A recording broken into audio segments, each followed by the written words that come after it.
Halo Bidder, balik lagi sama Ombo di channel Tribik. Jangan lupa subscribe, like, dan nyalain loncengnya ya. Oke, let's go.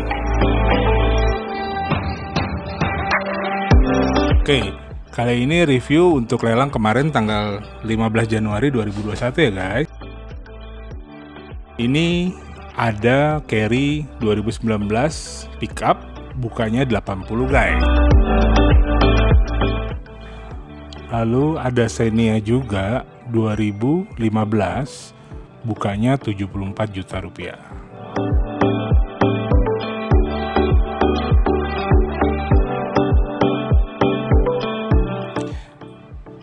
Dan ini mobil Rush Matic 2016 STRD, harganya buka di angka 118 juta rupiah.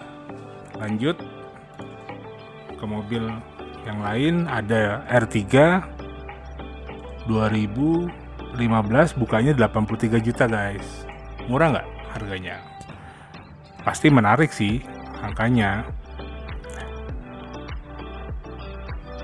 Ini lagi ada carry 2019, bukanya 73 juta rupiah guys.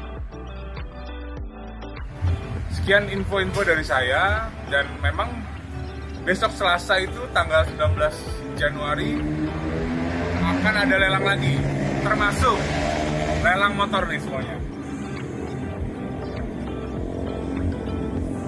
Jika memang kalian butuh motor yang murah-murah juga untuk dijual lagi, silakan. Oke guys, jaya terus Indonesia. Wassalam.